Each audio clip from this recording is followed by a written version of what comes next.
नमस्ते शरण्ये शिवे सानुकंपे नमस्ते जगद्व्यापिके विश्वरूपे नमस्ते जगद्वन्द्य पादारविन्दे नमस्ते जगत्तारिणी त्राहि दुर्गे नमस्ते जगच्चिन्त्यमानस्वरूपे नमस्ते महायोगी विज्ञानरूपे नमस्ते नमस्ते सदानन्दरूपे नमस्ते जगत्तारिणी त्राहि दुर्गे।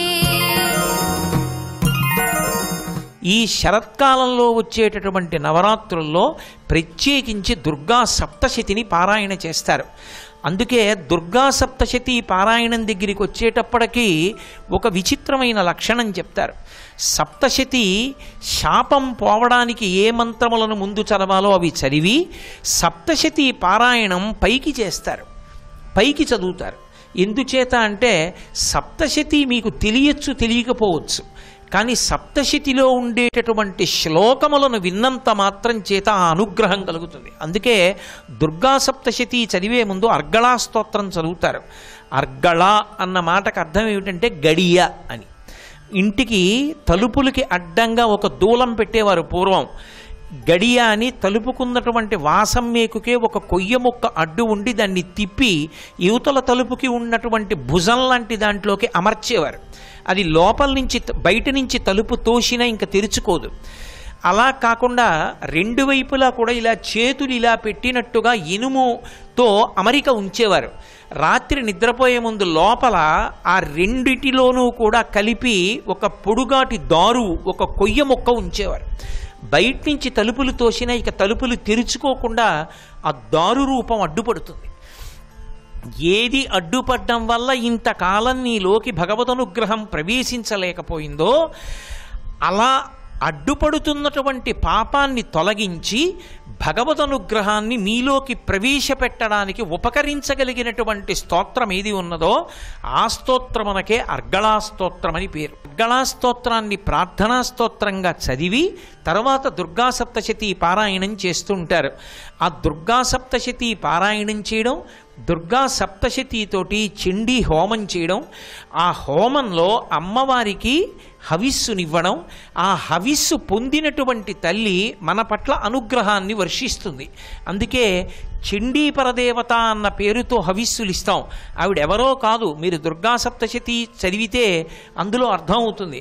ఆ చండీ పరదేవత దుర్గాదేవి యొక్క ఒక రూపం. ఆవిడికి చండీ అని పేరు. ఎందుకని చండీ అని పేరు వచ్చింది అంటే చెడి కోపనే ఇది చండిహి. ఆమె నల్లబడిన ముఖంతో చాలా కోపంగా ఉంటుంది. ఎందుకు కోపంగా ఉంటుంది అంటే మన మీద కోపం కాదు, బిడ్డల మీద కోపం కాదు, తల్లికి కాలమునందు ప్రజ్వరిల్లుతున్నటువంటి అధర్మమునందు కోపం. బయటికి వస్తున్నటువంటి యమధర్మరాజు గారి యొక్క దంష్ట్రను చూసి కోపం. లోకాన్ని బాధపెట్టి ఆచారాన్ని పాడు చెయ్యాలనుకునేటటువంటి దుర్బోధ చేసేటటువంటి వాళ్ళ మీద కోపం. ఇటువంటి కోపం భక్తులైన వాళ్ళని పాడు చేసేటటువంటి కోపం కాదది. ఆ కోపం ఎవరు దురాత్ములో వాళ్ళని పాడు చేస్తుంది, సమాజాన్ని పరిపుష్టం చేస్తుంది. అందుకే చండీ పరదేవత అన్న పేరుతో దుర్గా సప్తశతితో హవిస్సిచ్చి అన్ని చోట్ల చండీ హోమం చేసి దుర్గా సప్తశతి పారాయణ చేస్తారు ఈ 9 రోజులు. దుర్గా అనేటటువంటి నామాన్ని కేవలం ప్రతిరోజు ఒక్కసారి, నవరాత్రులే కాదు, జీవితంలో ఉండవలసినటువంటి అలవాటులో అదొక ప్రధానమైనటువంటి అలవాటు.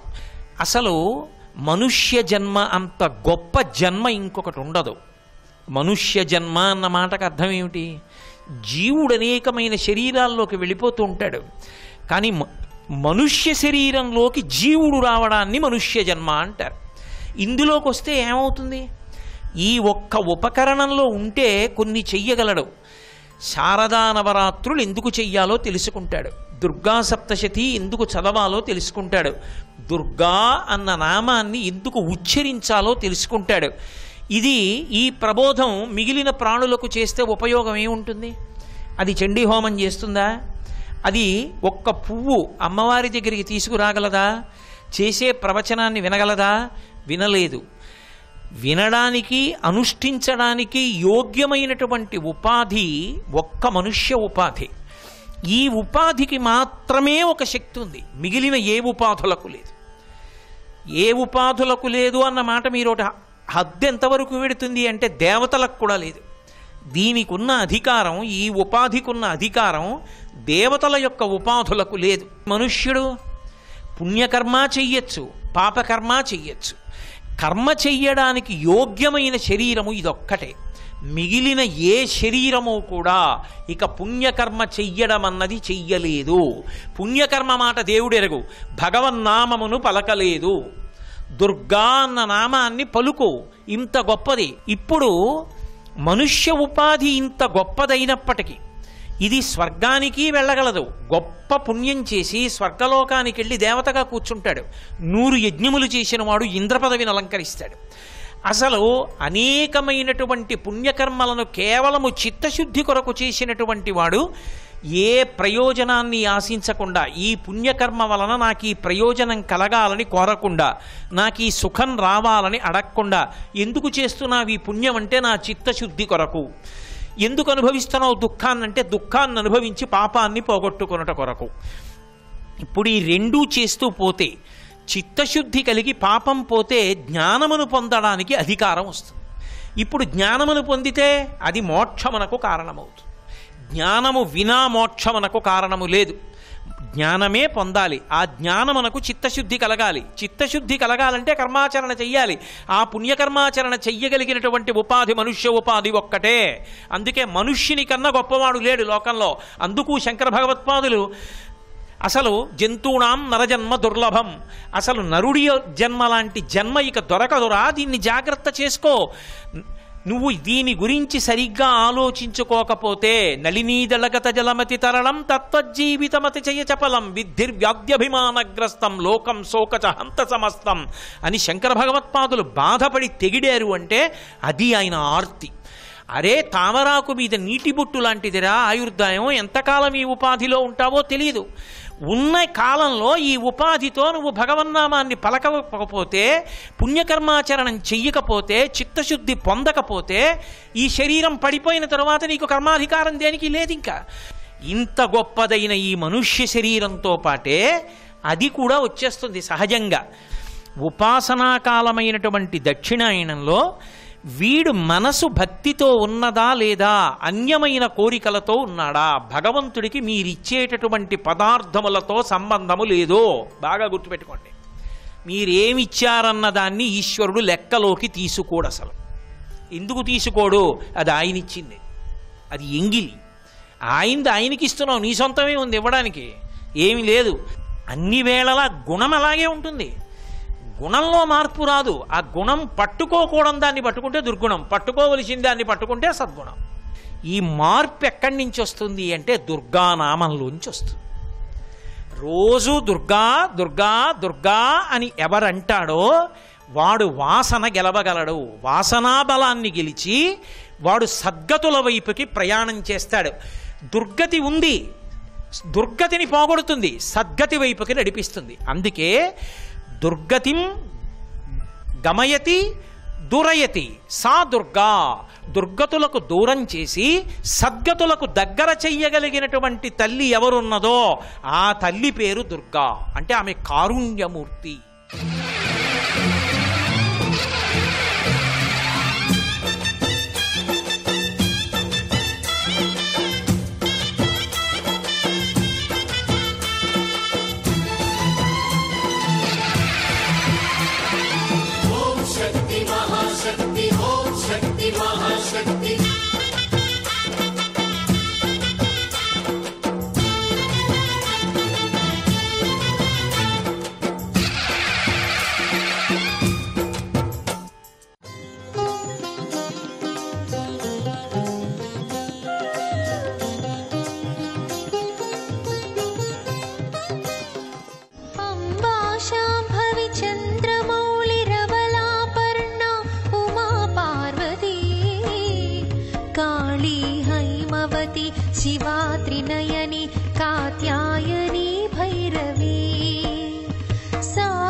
వ్యాసాయ విష్ణురూపాయ వ్యాసరూపాయ విష్ణవే నమో వై బ్రహ్మనిధయే వాసిష్ఠాయ నమో నమః.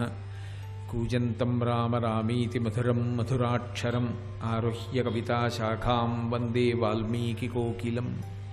శృతిస్మృతిపురాణానాం ఆలయం కరుణాలయం నమామి భగవత్పాదశంకరం లోకశంకరం. వాగర్ధావివ సంపృక్తౌ వాగర్ధ ప్రతిపత్తయే జగతః పితరౌ వందే పార్వతీ పరమేశ్వరౌ. సాధారణంగా సంప్రదాయం ఏమిటి అంటే, ఎవరైనా సరే తల్లిదండ్రులు తమ కుమార్తె యొక్క వివాహం చేసే ముందు కాత్యాయని వ్రతం చేయిస్తారు. ఎందుకు చేయిస్తారు అంటే 2 కారణముల చేత చేయిస్తారు. ఒకటి, జాతకంలో కుజదోషం ఉంటే దాన్ని నివారించి అనుకూల దాంపత్యాన్ని ఇవ్వగలిగినటువంటి వ్రతం కాత్యాయని వ్రతం. రెండోది, మంచి భర్తని అనుకూలంగా దాంపత్యం కొనసాగేటట్టుగా సంతోషంతో పుత్రపౌత్రాభివృద్ధిగా జీవితం 3 పువ్వులు 6 కాయలుగా పరమ సంతోషంతో భార్యని చూడగలిగినటువంటి సమర్థుడైనటువంటి వ్యక్తి భర్తగా రావడానికి కారణం ఈ వ్రతం చెయ్యడమే అని పెద్దలు నిర్ధారించారు. వ్రతము అన్న మాట ఎప్పుడైనా ఎక్కడైనా ఉంటే మీరు బాగా జ్ఞాపకం పెట్టుకోండి. పెద్ద అయిన తర్వాత కూడా నోము వ్రతము ఈ 2 మాటలు ఎక్కడైనా వాడారనుకోండి, దాని యందు 2 కింద విడిపోతుంది పూజ అని గుర్తు. పూర్వభాగమంతా పూజ ఉంటుంది. మీరు ఎదురుగుండా పెట్టుకున్న మూర్తికి పూజ చేస్తారు. ఆ పూజ చేసేటప్పుడు మీకు ఇచ్చినటువంటి సంభారములను సమన్వయం చేస్తారు. 2 పాత్రలలో నీళ్ళు ఇచ్చారు. ఒకదాంతో ఆచమనం చెయ్యాలి. ప్రారంభంలో ఆచమనం చేసిన పాత్ర ఇంకా దేనికి ఉపయోగించకూడదు. ఆ నీళ్లు ఎంగిలవుతాయి కాబట్టి పక్కన పెట్టి 2వ పాత్రలో నీళ్లు తీసుకుని అమ్మవారికి అర్ఘ్యం ఇచ్చినా పాద్యం ఇచ్చినా ఆ నీటితోటే ఇవ్వాలి, 2వ పాత్రలో నీటితోటి. కాబట్టి ఆనాడు గోపికలందరూ కాత్యాయని వ్రతాన్ని చేసి ఎటువంటి అభ్యున్నతిని పొంది శ్రీకృష్ణ భగవానుణ్ణి భర్తగా పొందారో, అలాగే మీరు కూడా ఈ వ్రతాన్ని పూర్తి చేసి చక్కగా వ్రతము యొక్క అనుష్ఠానము చేత ప్రీతి పొందినటువంటి కాత్యాయని స్వరూపిణి అయినటువంటి పరిపూర్ణమైనటువంటి అనుగ్రహ విశేషం చేత జీవితంలో సకల విధములైనటువంటి అభ్యున్నతిని పొందెదరుగాక. భక్తి శ్రద్ధలతో చక్కగా అనుసంధానం చెయ్యండి.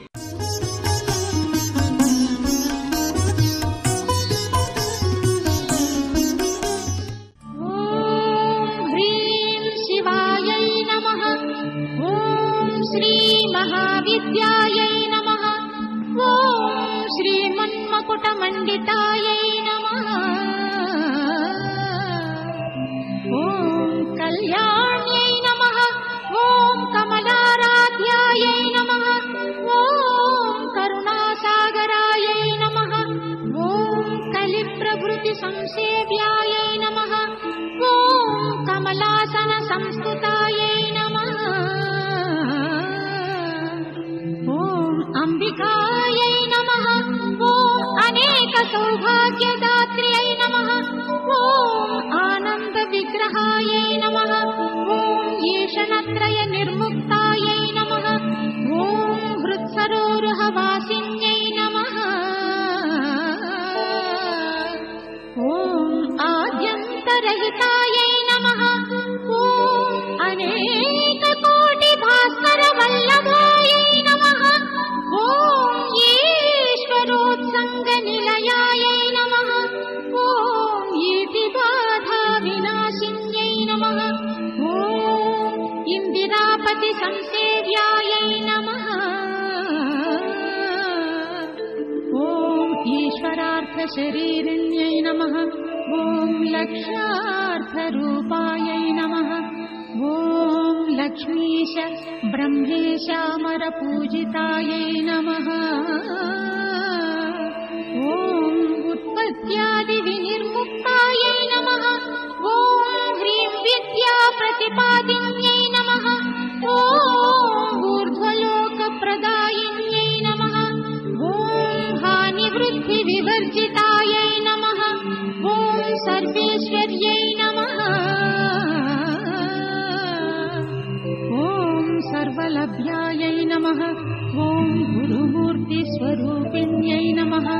ఓం సమస్త ప్రాణి నిలయాయై నమః. ఓం सर्वलोकसुन्दर्यै नमः ॐ कामाक्ष्यै नमः ॐ कामदात्र्यै नमः ॐ कामेशाङ्कनिवासिन्यै नमः ॐ हरार्धदेहायै नमः ॐ कल्हारभूषितायै नमः ॐ हरिलोचनायै नमः ॐ ललितायै नमः ॐ लाकिनीसेव्यायै नमः ॐ लब्धैश्वर्यप्रवर्तिन्यै नमः ॐ ह्रीङ्कारपद्मनिलयायै नमः ॐ ह्रीङ्कारार्णवकौस्तुभायै नमः ॐ समस्तलोकजनन्यै नमः ॐ सर्वभूतेश्वर्यै नमः ॐ करीन्द्रारूढसंसेव्यायै नमः ॐ कमलेशसहोदर्यै नमः ॐ लक्ष्यगाघोषाम्बायै नमः ॐ सर्वेशाननपङ्कजायै नमः ॐ ह्रीङ्कारपदसंवाच्यायै नमः ॐ ह्रीङ्कारबिन्दुलक्षितायै नमः ॐ एकाक्षर्यै नमः ॐ एकरूपायै नमः ॐ ऐश्वर्यफलदायिन्यै नमः ओङ्कारवर्णनिलयायै नमः ॐ औदार्यादिप्रदायै नमः ॐ गायत्र्यै नमः ॐ गिरिजाकन्यायै नमः ॐ गूढार्थबोधिन्यै नमः ॐ चन्द्रशेखरार्धाङ्ग्यै नमः ॐ चूडामणिभूषितायै नमः ॐ जाजी चम्पकपुन्नागकेतकी कुसुमार्चित